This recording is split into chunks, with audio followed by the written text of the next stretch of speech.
Hello students, welcome to Hemant Semwal classes. बच्चों, आज हम अपनी क्लास में क्लास 10th के स्टूडेंट्स के लिए अर्थमेटिक प्रोग्रेशन का जो चैप्टर है उसके कुछ फंडामेंटल्स डिस्कस करेंगे। देखिए, अगर आप कभी भी सीक्वेंस ऑफ नंबर इस तरीके से लिखते हैं कि उसमें जो एवरी सक्सीडिंग नंबर है उसका प्रेसीडिंग नंबर से डिफरेंस कांस्टेंट या कॉमन रहता है। फॉर एग्जांपल डी यहाँ पे निकालिए 4 - 2 it comes out to be 2।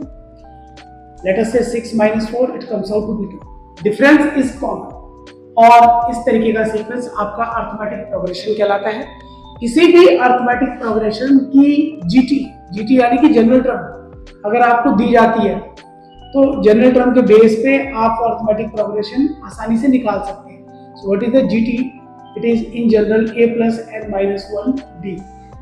जो सब स्क्रिप्ट यहाँ लिखा जाता है जैसे nth टर्म है तो यहाँ d के साथ उसका एक लेस करके मल्टीपल आता है, राइट? मतलब अगर यहाँ a3 लिखा जाएगा तो you will be writing a + 2d, right? So इस तरीके से आप किसी भी जनरल टर्म के थ्रू अर्थमेटिक प्रोग्रेशन को फाइंड कर सकते हैं। हम एक एग्जांपल यहाँ पे देखते हैं जिसमें जनरल टर्म हमें दी जाएगी और उसके थ्रू आप एक अर्थमेटिक प्रोग्रेशन फाइंड करेंगे। So my question is find an AP whose general term or nth term is given by an is equal to 5n - 2, right? एक अर्थमेटिक प्रोग्रेशन है। इस अर्थमेटिक प्रोग्रेशन की जनरल टर्म आपको दी जाती है 5n - 2 और इसके बेस पे आपने ये अर्थमेटिक प्रोग्रेशन फाइंड करना, right? So how do you find it? How do you start the solution? देखिए, आप पहले जनरल टर्म लिखिए 5n - 2 which is given to you, n is an integer, 1 by 1 इसकी वैल्यू रिप्लेस कीजिए, पहले 1 से replace कीजिए तो फर्स्ट टर्म आएगा, it is 5 multiplied by 1 - 2 that comes out to be 3। उसके बाद सेकंड टर्म आप इसकी निकालेंगे तो a2 will be your 5 multiplied by 2 minus 2, so 10 - 2 it is your 8।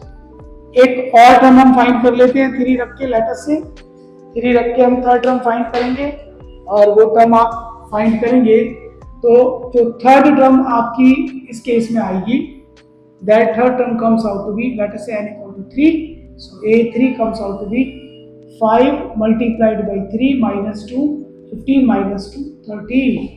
इस तरीके से आपका जो अर्थमेटिक प्रोग्रेशन हो जाता है that is 3, 8, 13, ...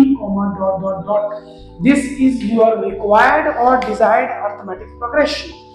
तो आई थिंक आप लोगों को ये बेसिक प्रॉब्लम समझ आ गई होगी। बिगिनर्स के लिए फंडामेंटल प्रॉब्लम है और अर्थमेटिक प्रोग्रेशन किस तरीके से जनरल टर्म के बेस में निकाला जाता है आपने इसमें देखा, राइट? ऐसे कुछ प्रॉब्लम्स आप अपनी टेक्स्ट बुक से अटेम्प्ट कर सकते हैं। और आइए एक और प्रॉब्लम इसके अंदर हम देख लेते हैं जहां अर्थमेटिक प्रोग्रेशन की कोई भी दो टर्म्स आपको रैंडमली दी जाती हैं और उसके बेस पे आप किस तरीके से इवैल्यूएट करते हैं कोई भी टर्म जो आपको क्वेश्चन में पूछी जाती है। सो let us say we consider one example here. Find 10th term of an AP whose third and sixth terms are 8 and 17 respectively. And terms are 8 and 7 respectively, right?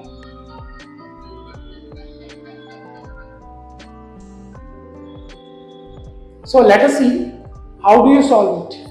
हम ये देखेंगे कि जिस अर्थमेटिक प्रोग्रेशन के अंदर हमें दो टर्म्स दी जाती है उस अर्थमेटिक प्रोग्रेशन में आप किस तरीके से उस एपी की जो रिक्वायर्ड टर्म है, जो डिजायर्ड टर्म है, वो कैसे पूछी जाती है, राइट? सो इसके अंदर आप सबसे पहले to start your solution you write the third term which is your 8, you write the sixth term which is your 17। अब जनरल टर्म के बेस पे how do you expand it? a + 2d it is your 8, and let us say a plus 5b, it is your 17. Elimination method से इन्हें solve करेंगे आप, and you are getting from a you are getting minus 3d और minus 9, so d comes out to be 3. इस d को किसी भी value में यहाँ प्लेस कर दीजिए आप. So a plus 2d is your 8. So a plus 2 multiplied by 3, it is your 8. So a comes out to be 2, right? तो बच्चों आपने दो गिवन टर्म्स के बेस पे किसी भी एपी की जो डिजायर टर्म निकालनी है उसके लिए फर्स्ट टर्म और कॉमन डिफरेंस आपने निकाल लिया है. अब 10th टर्म जब आप निकालेंगे तो formula is a plus 9d, right? So a is your, what is your a is your 2, right, plus 9 multiplied by 3, so it comes out to be 29, right? So this is how you find the unknown term that is asked in the question. तो बच्चों ये एक दो example मैंने fundamentally आपके साथ discuss किए हैं. आज के वीडियो में हम इतना ही रखेंगे. मेरे नेक्स्ट वीडियो का इंतजार कीजिए जिसमें हम कुछ और इंटरेस्टिंग अरिथमेटिक प्रोग्रेशन की प्रॉब्लम्स लेके आएंगे, और तब तक आप ऐसे कुछ प्रॉब्लम्स की प्रैक्टिस कर सकते हैं. मिलते हैं अपने नेक्स्ट वीडियो में. Good bye.